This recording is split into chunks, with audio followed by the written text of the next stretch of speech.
আমার সুশীল লাল বন্ধুরা যারা আছেন, তারা মাঝে মাঝেই দেশ নিয়ে তাদের দুশ্চিন্তার কথা, ভাবনার কথা জানান। দেশ নিয়ে যে তাদের বিশেষ কোনো অনুভূতি আছে সেরকম না, কিংবা থেকে থাকলেও তার একমাত্র বিস্ফোরণ ঘটেছিল জুলাই ২০২৪-এ। সেই সময় তারা দিনরাত এক করে দেশের জন্য গাধার খাটুনি খেটেছেন। ঢাকা বিশ্ববিদ্যালয়ে গণহত্যা হচ্ছে, হেলিকপ্টার দিয়ে গুলি করে হাজার হাজার মানুষকে মেরে ফেলা হচ্ছে। এরকম বিভিন্ন মানে কি বলবো, বিভিন্ন বিরচিত খবর জানিয়ে তারা দেশ ও জাতিকে আজন্ম কৃতজ্ঞতার পাশে আবদ্ধ করেছেন। তারপর যখন ৩২ নাম্বার ভাঙা হলো, আওয়ামী লীগের নেতাকর্মীদের উপর নেমে এলো অবর্ণনীয় নির্যাতন, তখন তারা ব্যস্ত হয়ে গেলেন ফুল পাখি লতাপাতা নিয়ে।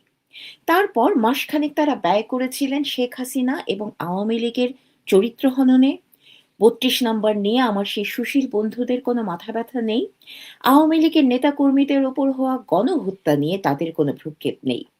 জুলাই শেষ হবার সাথে সাথে শেষ হয়ে গেছে তাদের দেশপ্রেম। কিন্তু তারপরেও তারা মাঝে মাঝে দেশ নিয়ে তাদের মূল্যবান মতামত ব্যক্ত করেন। তো তাদের মতো মানুষদের জন্য রবীন্দ্রনাথ বলেছিলেন, তার একটি গল্প শেষ রাত্রিতে বলেছিলেন, একদিন ছুটির দিনে রামলোচন বাবুর বাসায় তাহার সহিত সাক্ষাৎ করিতে গিয়াছি। মনে নাই কি বিষয়ে আলোচনা হইতেছিল, বোধ করি বর্তমান ভারতবর্ষের দুরবস্থা সম্বন্ধে। তিনি যে সেজন্য বিশেষ চিন্তিত এবং ম্রিয়মাণ ছিলেন তাহা নহে, কিন্তু বিষয়টা এমন যে তামাক টানিতে টানিতে এ সম্বন্ধে ঘণ্টাখানেক দেরেক অনর্গল শখের দুঃখ করা যাইতে পারে। তো আমার যেসব সুশীল বন্ধুরা আছেন, তারা মাঝে মাঝে দেশকে নিয়ে সুশীল সব দুঃখ করেন। তামাক টানিতে টানিতে তারা বলেন যে আওয়ামী লীগ ফিরবে কি করে? আওয়ামী লীগ কত ভুল করে যাচ্ছে, আওয়ামী লীগের সমর্থকেরা কত বোকা, কত অর্বাচীন, আওয়ামী লীগের সমর্থকরা যে কত জেদি, কত একরোখা, কত তাদের অহংকার, এই বিষয়ে তারা দীর্ঘ বক্তব্য দিয়ে যান। তারপর তামাক টানিতে টানিতে তারা একমত হন যে আওয়ামী লীগ বাংলাদেশে কখনো ফিরবে না। তো আমি জানি, শুধু আমি নই, আমাদের সবারই এইরকম সুশীল বন্ধু আছেন, যাদের দেশের প্রতি দায়িত্ব শুরু এবং শেষ হয় আওয়ামী লীগকে গাদাখানেক বকাবকি করে। তারপরে আওয়ামী লীগ কত খারাপ এবং আওয়ামী লীগ যে ধ্বংস হয়ে গেছে এরকম একটা সুখ টান দিয়ে। তাদের জন্য কিছু তথ্য আমি আবার মনে করিয়ে দেই। এই কথাগুলো আমি ফিনিক্স মেমোতে অনেকবার বলেছি। আমরা ফিনিক্স মেমোতে যারা কথা বলি তারা অনেকবার বলেছেন। কিন্তু এই কথাগুলো আবার মনে করিয়ে দেওয়ার সময় সম্ভবত হয়েছে। আওয়ামী লীগের ওপর হত্যাযজ্ঞ কি ৫ই অগস্টের পর শুরু হয়েছিল? না। এই হত্যাযজ্ঞ শুরু হয়েছে জুলাই ২০২৪ থেকে। এই যে যারা জুলাই সন্ত্রাসকে জুলাই আন্দোলন বলেন, সেই তথাকথিত জুলাই আন্দোলনের প্রথম মারা যাওয়া ব্যক্তিটি হলেন ছাত্রলীগের সদস্য সবুজ আলী, যাকে ১৬ই জুলাই হত্যা করা হয়েছিল। আমরা তখনই দেখেছি চট্টগ্রামের একটি ছাত্রাবাসের ছাদ থেকে ছাত্রলীগের ছেলেদের একদম উল্লাস করে ফেলে দেয়া হচ্ছে। এই বিচার কি তথাকথিত জুলাই যোদ্ধারা তখন চেয়েছিলেন, কিংবা এখন চেয়েছেন? চাননি। তাদের সন্ত্রাস শুরুই হয়েছে পুলিশ আর ছাত্রলীগ হত্যার মধ্য দিয়ে। আর ৫ই অগস্ট থেকে আওয়ামী লীগের ওপরে যা চলছে সেটা হলো খুব পরিষ্কার ভাষায় গণহত্যা। অনেকেই বলতে পারেন জাতিসংঘের সংজ্ঞায় রাজনৈতিক দলের ওপর হওয়া হত্যাযজ্ঞে গণহত্যার স্থান নেই। কেন নেই সেটা নিয়ে আরেকদিন আমরা কথা বলব, সেই প্রসঙ্গে এখন যাচ্ছি না। তবে রাজনৈতিক গণহত্যা, যাকে অনেকে পলিসাইড বলেন, তার পরিপূর্ণ প্রয়োগ বাংলাদেশে ঘটছে আওয়ামী লীগের ওপর, যেটা জুলাই ২০২৪-এ শুরু হয়েছিল এবং যার ধারাবাহিকতা এখনো চলমান। রাজনৈতিক গণহত্যার কিছু সুস্পষ্ট লক্ষণ আছে। তার কিছু হলো শীর্ষ নেতৃত্ব এবং কর্মী নিধন, পরিকল্পিতভাবে বিরোধী দলের কেন্দ্রীয় নেতা থেকে শুরু করে তৃণমূল পর্যায়ের সক্রিয় কর্মীদের টার্গেট করে হত্যা বা বিচার বহির্ভূত গুম করে ফেলা। শুধু তাই নয়, তাদের পরিবারকেও লক্ষ্যবস্তু বানানো। নির্বিচারে হত্যা ও বল প্রয়োগ, রাজনৈতিক দলের ডাকা কোনো শান্তিপূর্ণ সমাবেশ, বিক্ষোভ বা কর্মসূচিতে আইনশৃঙ্খলা রক্ষাকারী বাহিনী বা সরকারি মদতপুষ্ট ক্যাডারদেরকে দিয়ে সরাসরি প্রাণঘাতী আক্রমণ চালিয়ে ব্যাপক প্রাণহানি ঘটানো বা তাদেরকে কোনোভাবে আহত করা বা বিপদে ফেলা। অর্থনৈতিক ও সামাজিক ধ্বংস সাধন, টার্গেটকৃত দলের নেতাকর্মীদের ব্যবসা-বাণিজ্য ধ্বংস করে ফেলা, তাদেরকে চাকুরিচ্যুত করা এবং পরিবারগুলোকে অবর্ণনীয় জীবনযাপনের মুখে ঠেলে দিয়ে দলীয় ভিত্তি পঙ্গু করে দেয়া। বিচারহীনতার সংস্কৃতি ও আইনি নিপীড়ন, মিথ্যা ও রাজনৈতিক উদ্দেশ্য প্রণোদিত মামলা দিয়ে পুরো দলকে আইনি জালে আটকে রাখা এবং দলীয় কর্মীদের বিচারিক প্রক্রিয়ার বাইরে রেখে মানসিকভাবে বিধ্বস্ত করা, রাষ্ট্রীয় বা আধা সামরিক বাহিনীর অপব্যবহার করে অথবা প্রভাবশালী গোষ্ঠীর মদতে পেটোয়া বাহিনী বা সামরিক বেসামরিক সংস্থা দিয়ে বিরোধী দলকে সমূহে ধ্বংস করে ফেলার চেষ্টা। তো এই যে লক্ষণগুলো আমি বললাম, এই লক্ষণগুলো কিন্তু গণহত্যার, রাজনৈতিক দলকে গণহত্যার একমাত্র লক্ষণ নয়। কিন্তু যে লক্ষণগুলো আপনাদেরকে বললাম, সেই লক্ষণগুলো কি যথেষ্ট পরিচিত লক্ষণ নয়? আপনারা জানেন এই প্রত্যেকটি ঘটনা এবং তার থেকে অনেক বেশি নির্যাতন, অত্যাচার আওয়ামী লীগের ওপর এখন পর্যন্ত হয়ে আসছে। সম্প্রতি প্রিয় দর্শক, জাহাঙ্গীরনগরের এক ছাত্র, যিনি জুলাই সন্ত্রাসের সমর্থক ছিলেন, তাকে হেনস্থার কিছু খবর আমরা সবাই দেখেছি। তো এটা নিয়ে আমি দেখেছি সামাজিক যোগাযোগ মাধ্যমে আমার বন্ধুরা যারা আছেন তারা এই বিষয়ে খুবই সরব, এবং এই যে তারা একটা অন্যায়ের বিরুদ্ধে সরব হচ্ছেন, তাদের সরব হওয়াটাকে আমি অ্যাপ্রিশিয়েট করি। জানিয়ে রাখি যে, যেকোনো অবস্থাতেই যে কারো প্রতি যেকোনো রকমের অসম্মান এবং নির্যাতনের বিপক্ষে আমি সবসময় দাঁড়িয়েছি এবং ভবিষ্যতেই দাঁড়াবো, এবং সেই নির্যাতন যার প্রতিই করা হোক না কেন, তিনি আমার পক্ষের মানুষ হন কিংবা বিপক্ষের মানুষ। কিন্তু তার সাথে এও মনে করিয়ে দিতে চাই যে অ্যাম ছাত্রলীগের ওপর, আওয়ামী লীগের ওপর এরকম নির্যাতন, এরকম অত্যাচার যখন হয়েছে, তখন আমার সেই সুশীল বন্ধুরা, আমার আপনার সেইসব সুশীল বন্ধুরা কিন্তু একদম মুখে একটা পেরেক আটকেছিলেন। শামীম মোল্লার কথা মনে করে দেখুন। তিনি নিজেও ছিলেন জাহাঙ্গীরনগর বিশ্ববিদ্যালয়ের একজন ছাত্র এবং শাখা ছাত্রলীগের সাধারণ সম্পাদক। ১৮ই সেপ্টেম্বর তাকে বিশ্ববিদ্যালয়ের আশেপাশে দেখা গেছে, এরকম খবর পেয়ে একদল তথাকথিত শিক্ষার্থী তাকে মারধর করে। প্রক্টোরিয়াল টিম তাকে উদ্ধার করে নিয়ে আসে নিরাপত্তা ভবনে। সেই নিরাপত্তা ভবনেও তাকে মারা অব্যাহত থাকে। এক পর্যায়ে মারা যান শামীম। সেই ঘটনারও ছবি আছে, ভিডিও আছে। যেটা নেই সেটা হলো শামীম মোল্লা হত্যার বিচার। তো শামীম মোল্লা হত্যার বিচারে আজকে যারা আওয়ামী লীগের ভবিষ্যৎ নিয়ে এত চিন্তিত, তারা যদি সেই চিন্তাটা দেখাতেন, তাহলে সম্ভবত আওয়ামী লীগের ওপরে এরকম নির্বিঘ্নে গণহত্যা চালানো যেত না। আপনাদেরকে আবার একটু নিয়ে যাই ২০২৪-এর সেপ্টেম্বরে।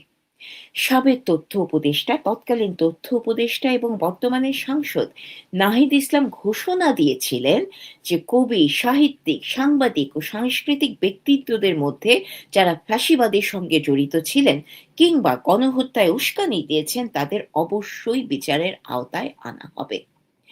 মানে যারা গণহত্যা শুরু করেছেন তারা রীতিমতো ঘোষণা দিয়ে তালিকা করে গণহত্যা করবেন এই জানানটা দিয়েছেন। একটু খেয়াল করে দেখুন, এগুলো কিন্তু, এই যে উনার ঘোষণাটা একদম পেশা ধরে ধরে বলা, এবং আমরা জানি রীতিমতো পেশা ধরে ধরে আওয়ামী লীগের নেতাকর্মীদের ওপর, আওয়ামী লীগের সাধারণ সমর্থকদের ওপর নির্যাতন চালানো হয়েছে। সেই সময়ে গ্রেফতার হওয়া সংবাদকর্মী ফারজানা রূপা এবং শাকিল আহমেদকে এখনো মামলা খারিজ করা তো দূরের কথা, জামিন পর্যন্ত দেয়া হয়নি। কয়েকশত সংবাদকর্মীর নামে হত্যা মামলা দিয়ে তাদেরকে জেলে ভরে রাখা হয়েছে। আওয়ামী লীগের নাম করে পার্স চালানো হয়েছে সাংবাদিকদের ওপর। আমরা দেখেছি সাংস্কৃতিক ব্যক্তিত্বদের রীতিমতো নাজেহাল করা হয়েছে রাস্তায়। গ্রেফতার হয়ে দীর্ঘদিন কারাভোগ করেছেন শহীদ বুদ্ধিজীবী শহীদুল্লাহ কায়সারের মেয়ে শমী কায়সার। এখনো কারাগারে আছেন আসাদুজ্জামান নূর। মাশরাফি মুর্তজার মতো একজন আন্তর্জাতিক খ্যাতিসম্পন্ন মানুষ, তার বাসা পুড়িয়ে গুঁড়িয়ে দেওয়া হয়েছে। তছনছ করে ফেলা হয়েছে তার জীবন। সাকিব আল হাসান, তিনি একজন আন্তর্জাতিক ক্রিকেট ব্যক্তিত্ব। তিনি বাংলাদেশে খেলা তো দূরের কথা, তিনি বাংলাদেশে আসতে পর্যন্ত পারেন না। গণহত্যার অংশ হিসেবে আওয়ামী লীগের ১০০-র বেশি সাংসদ জেলে আছেন, তার মধ্যে ২০ জনের ওপরে হলেন মন্ত্রী। 5ই অগাস্টের পর দেশের সমস্ত দাগী সন্ত্রাসীদের মুক্তি দেওয়া হয়েছে আর কারাগার ভরে তোলা হয়েছে আওয়ামী লীগ, যুবলীগ আর ছাত্রলীগের নেতাকর্মীদের দিয়ে। আগে শামীম মোল্লার কথা বলেছি। মেরে ফেলা হয়েছে ঢাকা বিশ্ববিদ্যালয়ের প্রাক্তন শিক্ষার্থী তোফাজ্জল হোসেনকে। মানসিকভাবে অসুস্থ ওই তোফাজ্জলকে ভাত খাইয়ে মেরে ফেলেছে জামাত শিবির আর বিএনপির নেতাকর্মীরা। একইভাবে মারা হয়েছে প্রাক্তন ছাত্রলীগ নেতা আব্দুল্লাল মাসুদকে। মাসুদের পায়ের রগ জামাত শিবির কেটে ফেলেছিল আওয়ামী লীগেরই শাসনামলে 2024 সালে। তারপর থেকে তিনি সক্রিয় রাজনীতিতে অনুপস্থিত ছিলেন, কিন্তু তাকে হত্যা করতে বাধেনি তাদের। আমরা দেখেছি 1971-এর মতোই নদীতে ভেসে উঠেছে মানুষের লাশ। পরীক্ষার হল থেকে মারধর করে নিয়ে যাওয়া হয়েছে ছাত্রলীগের নারী এবং পুরুষ সদস্যদের। লীগের কর্মীকে না পেয়ে হত্যা করা হয়েছে নামাজরত তাদের মাকে। মানসিক নির্যাতন সহ্য করতে না পেরে আত্মহননের পথ বেছে নিয়েছেন যুবলীগ কর্মী স্ত্রী। আমরা আরো দেখতে পেয়েছি বাবাকে না পেয়ে স্কুল পড়ুয়া ছাত্রকে ধরে নিয়ে গেছে পুলিশ। আমরা জানি না সেই বাচ্চাটি এই ট্রমা কি করে ভুলবে। এই কদিন আগে, এতদিন তো আমি আপনাদেরকে 2024-25-এর ঘটনা বলছিলাম। একটু 2026-এর জুনে ফেরত আসি। 2026-এর 11ই জুন যশোরের চৌগাছায় যুবলীগ নেতা জুয়েল আহমেদ রানাকে কুপিয়ে ও পিটিয়ে হত্যা করা হয়েছে। পরিবারের অভিযোগ বিএনপির নেতাকর্মীরা এই হত্যাকাণ্ডের সঙ্গে জড়িত। এই 9ই জুন নিজের 23তম জন্মদিন উদযাপন শেষে ফেরার পথে নাহিয়ান রবিনকে রড ও ধারালো অস্ত্র দিয়ে হত্যা করা হয়। স্বজনদের দাবি ছাত্রলীগের রাজনীতির সঙ্গে যুক্ত থাকার কারণেই তিনি হামলার শিকার। 7 থেকে 8ই জুনের মধ্যে কুমিল্লায় ছাত্রলীগের ঝটিকা মিছিল ও সরকার বিরোধী স্লোগানের অভিযোগে 208 জনের বিরুদ্ধে সন্ত্রাস বিরোধী আইনে মামলা এবং 48 জন নেতা কর্মীদেরকে কারাগারে পাঠানো হয়েছে। এর আগের দিন ধানমন্ডি 32-এর কাছে মিছিলের পরিকল্পনায় গ্রেফতার হয়েছেন 3 জন নেতা কর্মী। আমরা দেখেছি 1 বছরও হয়নি গোপালগঞ্জে কি বিশাল আকারে হত্যাযজ্ঞ চালানো হয়েছিল। এই কদিন আগে এমনকি স্কুলের বাচ্চাদেরকে ট্রাক ভর্তি করে নিয়ে গেছে নোয়াখালীতে সন্ত্রাস বিরোধী মামলার নাম করে, এবং এই বাচ্চাগুলোর অপরাধ ছিল তারা জয় বাংলা স্লোগান দিয়েছে। জয় বাংলা স্লোগান আমাদের স্বাধীনতার স্লোগান, জয় বাংলা স্লোগান বাংলাদেশের জন্মের স্লোগান। যেই সরকার জয় বাংলা স্লোগান দেওয়ার অপরাধে মানুষকে গ্রেফতার করে, মানুষকে হত্যা করে, সেই সরকার যে বাংলাদেশ বিরোধী সরকার, এবং সেই সরকারের সময়ে আওয়ামী লীগের মতো বাংলাদেশের জন্ম দেয়া একটা দলের রাজনীতিতে ফেরত আসা যে কতটুকু কষ্টের ব্যাপার, সেটা কি আমার সুশীল লাল বন্ধুরা জানেন না? জানেন। কিন্তু তারপরেও তারা এই কথাগুলো বলতে একবারও দ্বিধাবোধ করেন না। আপনাদেরকে আবারও মনে করিয়ে দিতে চাই, বগুড়া কারাগারে 5 জনের বেশি আওয়ামী লীগ নেতাকে মেরে ফেলা হয়েছে হার্টের রোগী নাম দিয়ে। এমনকি বাংলাদেশে যখন সংখ্যালঘুদের ওপর চলছে নির্মম গণহত্যা, তখনও মোহাম্মদ ইউনূস নামের সাইকোপ্যাথটা বলতেন ওরা আওয়ামী লীগ করত বলে এমন হয়েছে।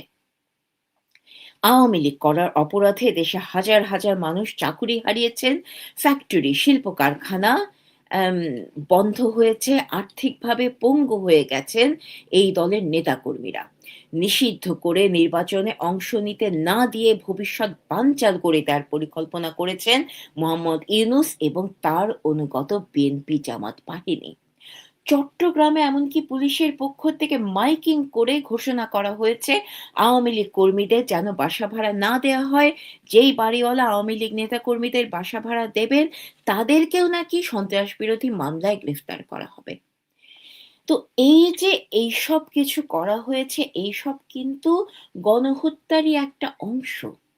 গণহত্যার একটা অংশ হলো কোনো একটি রাজনৈতিক দলের সমর্থকদেরকে ডিহিউম্যানাইজ বা বেমানবিকীকরণ করে ফেলা হয়। এবং এই যে ডিহিউম্যানাইজেশন প্রক্রিয়া, এটা ভয়ংকর বিপজ্জনক প্রক্রিয়া।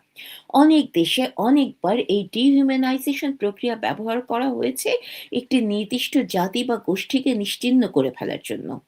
এই কাজ হিটলার করেছিলেন দ্বিতীয় বিশ্বযুদ্ধে হলোকস্টের অংশ হিসেবে ইহুদি ধর্মাবলম্বীদের নিশ্চিহ্ন করে ফেলার জন্য। রুয়ান্ডাতে হুটোরা করেছিল তুটসিদের প্রতি। একে হালকা করে দেখার কোনো সুযোগ নেই। তো আমার সুশীল বন্ধুরা যখন তামাক টানিতে আওয়ামী লীগ যে কত ভুল করে যাচ্ছে এবং তাদের ফিরে আসার কোনো লক্ষণই নেই, এই জাতীয় দেশপ্রেম দেখান, তারা না এই এটা আসলে ইতিহাসও না, এই সমসাময়িক ঘটে যাওয়া ঘটনাগুলোকে তারা আমলে নেন না। যখন এই অত্যাচারগুলো ঘটছিল তখন তারা এর প্রতিবাদ করেননি, কিংবা প্রতিবাদ করেছেন খুব মৃদুভাবে, খুবই টোকেনিস্টিক ওয়েতে। কিন্তু লীগের ভুল ধরতে তারা খুবই তৎপর। কিন্তু প্রিয় দর্শক, বাংলাদেশ কি কখনো এই সব সুশীলদের কথায় চিড়ে ভিজিয়েছে? ভেজায়নি। বাংলাদেশ চলেছে কাঁধে জোয়াল নিয়ে চলা মানুষদের সাথে করে। গুণ টানতে টানতে কোনো মানুষ গেয়েছেন দেশের কোনো একটা গান। দেশকে টেনে নিয়ে গেছেন তারাই। পরিবারকে লুকিয়ে যে কিশোরীটি যুদ্ধে যোগ দিতে গেছে, যেই বিশ্ববিদ্যালয়ের ছাত্রীরা সব বাধা বিঘ্ন উপেক্ষা করে বানিয়েছেন শহীদ মিনার একটা একটা ইটকে গেঁথে দিয়ে, যেই মাটি তার প্রতিবন্ধী আম যেই মাটি এবং তার মা তার প্রতিবন্ধী সন্তানটিকে মুক্তিযোদ্ধা বলে পাকিস্তানি বাহিনীর হাতে তুলে দিয়েছেন, যাতে সত্যিকারের মুক্তিযোদ্ধারা রক্ষা পায়। দেশটিকে স্বাধীন করেছেন, দেশটিকে সামনে এগিয়ে নিয়ে গেছেন এই মানুষগুলোই। এবং প্রতিবারের মতো এই মানুষগুলোই দাঁড়িয়েছেন আওয়ামী লীগের পাশে। প্রিয় দর্শক, আপনারা যদি খেয়াল করে থাকেন তাহলে দেখবেন এই কদিন আগেই একটা আওয়ামী লীগের ছোট্ট একটা ঝটিকা মিছিল যাচ্ছে, এবং সেই ঝটিকা মিছিলে দাঁড়িয়ে আছেন একজন মা। সেই মাটা করছেন কি? সেই ঝটিকা মিছিলে যাওয়া সেই তরুণ ছেলেগুলোর মাথায় হাত বুলিয়ে দোয়া করে মাথায় ফু দিয়ে দিচ্ছেন এবং জোরে বলছেন, "জয় বাংলা।" যেই মানুষগুলো মিছিলে যাচ্ছিল এবং তারা জানে পুলিশ তাদেরকে যেকোনো সময় আক্রমণ করতে পারে, তাদেরকে ছত্রভঙ্গ হয়ে যেতে হবে, তখন তারা ঝুঁকি নিয়ে না এই মায়ের সামনে একবার দাঁড়িয়েছেন। দাঁড়িয়ে মাথা নিচু করে বলেছেন যে তাদেরকে যেন একটু দোয়া করে দেয়া হয়। এবং মাটি বারবার এই কাজগুলো করে গেছেন। কারণ সেই মাটি জানেন যে আওয়ামী লীগের নামে, ছাত্রলীগ আর যুবলীগের নামে একবার যে জয় বাংলা দিয়েছে, সেই জয় বাংলা দেয়া প্রত্যেকটি সন্তান হলো সেই মায়েরই সন্তান। সন্তানকে না সবসময় গর্ভে ধারণ করতে হয় না। সন্তান কারো সন্তান হয়ে দাঁড়ায় তার আদর্শ দিয়ে, সন্তান কোনো সন্তান হয়ে দাঁড়ায় তার জয় বাংলা দিয়ে, সন্তান কোনো সন্তান হয়ে দাঁড়ায় তার দেশপ্রেম দিয়ে। সেই দেশপ্রেমটা এই মায়ের মতো সাধারণ মানুষদের আছে, আমার আপনার সেই সুশীল বন্ধুদের নেই। আমরা দেখেছি যখন আওয়ামী লীগের সাধারণ নেতাকর্মীরা যখন বিপদে পড়েছেন, যখন তারা জানেন না এরকম অবস্থায় তারা কি করবেন, কোথায় যাবেন, তখন এই সাধারণ মানুষেরাই দাঁড়িয়েছেন ঢাল হয়ে। তাদেরকে আশ্রয় দিয়েছেন তাদের কাছে, তাদেরকে সাহায্য করেছেন, তাদেরকে যতটুকু সামর্থ্য তাদের আছে সেই সামর্থ্যটুকু দিয়েই তারা তাদের পাশে দাঁড়িয়েছেন। আপনারা কি দেখেছেন? মনে আছে? ৩২ নাম্বারের কাছে বসা একটি খুবই বয়স্ক মহিলার কথা? খুব বয়স্ক বলাটা ভুল হবে। একজন মধ্যবয়স্ক মহিলা। যখন ৩২ নম্বরে আর কেউ যাবার সাহস করত না, যখন ৩২ নাম্বারের কথা উঠলেই তাদেরকে অত্যাচার করা হয়েছে, সেই মানুষগুলোকে গ্রেফতার করা হয়েছে। আমরা দেখেছি গত বছর একটি শিশু ৩২ নাম্বারে গিয়েছিল বলে তাকে রীতিমতো পুলিশের গাড়িতে করে তুলে নিয়ে যাওয়া হয়েছে। সেই অবস্থায় খুব সাধারণ একজন নারী ৩২ নাম্বারে বসে বলেছিলেন, "৩২ নাম্বার আ শেখ হাসিনার বাড়ি না, ৩২ নাম্বার শেখ মুজিবের বাড়ি। ৩২ নাম্বার আওয়ামী লীগের বাড়ি না, ৩২ নাম্বার বাংলাদেশের মানুষের বাড়ি।" এবং এই যে মানুষটি, এই যে ভদ্র মহিলাটি, তিনি কিন্তু মবের ভয়ে আতঙ্কগ্রস্ত হননি। তিনি মবের ভয়ে পিছিয়ে যাননি।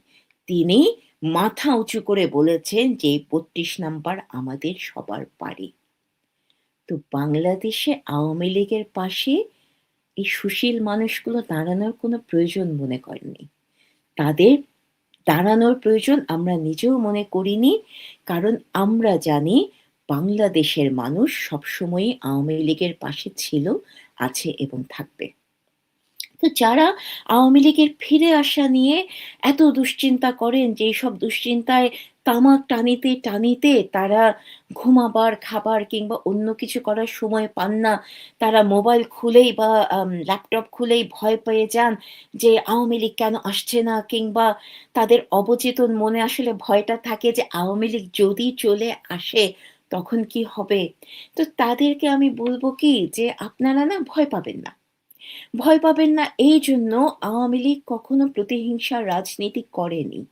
আওয়ামী লীগ এমনকি বঙ্গবন্ধু হত্যার বিচার করেছে দীর্ঘদিন সমস্ত আদালতের প্রক্রিয়া মেনে। শেখ হাসিনা তার বাবার খুনিদেরকে পাশে রেখে বৈঠক করেছেন। কারণ তিনি জানেন যে বাংলাদেশকে সামনে নিয়ে যেতে হলে ব্যক্তিগত রোগ, দুঃখ, শোকের ঊর্ধ্বে গিয়ে তিনি একজন জাতীয় নেতা এবং তিনি সেই জাতীয় নেতার ভূমিকাই পালন করেছেন। আমরা দেখেছি যুদ্ধাপরাধীদের বিচার যখন চলছে তখন অনেক মানুষ অনেক ভালো উদ্দেশ্য নিয়েও বলেছেন যে এত কিছু করার দরকার নেই। আমরা জানি এরা যুদ্ধাপরাধী, আমরা এদের বিচার চাই, এদের ফাঁসি চাই। কিন্তু শেখ হাসিনা, আওয়ামী লীগ এইসব কথায় কান দেননি। কারণ আওয়ামী লীগ বিচার প্রক্রিয়ায় বিশ্বাস করে। তো এইসব সুশীল যারা লাল হয়েছিলেন তারা যদি এই ভয় থেকে বলেন যে, "না, না আওয়ামী লীগ ফিরবে না। আওয়ামী লীগ সব ভুল করে যাচ্ছে, ফিরবেই না, ফিরবেই না।" তাদেরকে আমি বলব, "ভয় পাবেন না। মানে আওয়ামী লীগ না কখনো ওই কেঁচো মেরে হাত গন্ধ করে না। তো আপনারা এসব নিয়ে ভয় পাবেন না।" আর যারা তামাক টানিতে, টানিতে আওয়ামী লীগের ভবিষ্যৎ নিয়ে চিন্তিত হন যে আওয়ামী লীগ এত ভুল করছে, আওয়ামী লীগের সমর্থকেরা এত ভুল করছে, আওয়ামী লীগ তো ফিরতে পারবে না। তারা একটু মনে রাখবেন যে আওয়ামী লীগ কিন্তু এমনি, এমনি আওয়ামী লীগ হয়নি। একটা দল দশকের পর দশক ধরে আজকের পর্যায়ে এমনি, এমনি আসেনি। একটা দলের ডাকে বাংলাদেশের মানুষ মুক্তিযুদ্ধ করে তারা একটা দেশের জন্ম দিয়েছিল। আওয়ামী লীগ এমনি, এমনি এই কাজটা করতে সমর্থ হয়নি। আওয়ামী লীগ হলো অদম্য আওয়ামী লীগ। আওয়ামী লীগ বারবার ফিনিক্স পাখির মতো ফিরে এসেছে। এবারও আপনাদের সমস্ত আম ভ্রুকুটি, সমস্ত ব্যঙ্গ, বিদ্রূপ উপেক্ষা করে দিয়ে আওয়ামী লীগ ফিরবে। কারণ আওয়ামী লীগের পাশে সেই সাধারণ মাটি আছেন। যে সাধারণ মাটি দোয়া করে ফু দিয়ে দেন একটা জয় বাংলা বলা মানুষের কপালে। আওয়ামী লীগের পেছনে একটা খুব সাধারণ লোক আছে, যেই সাধারণ লোকটা লাঙল দিয়ে হাল চাষ করতে, করতে একবার জয় বাংলা বলে। সেই আওয়ামী লীগ অদম্য আওয়ামী লীগ, সেই আওয়ামী লীগ প্রতিটা ফাল্গুনে দ্বিগুণ হয়ে ফেরত আসতে পারে। তো আমরা সেই আওয়ামী লীগের অপেক্ষায় আছি। সেই আওয়ামী লীগ আসবে, আপনারাও দেখবেন, আমরাও দেখব। এইটুকুই বলার ছিল। সবাই ভালো থাকবেন। বিদায়। জয় বাংলা।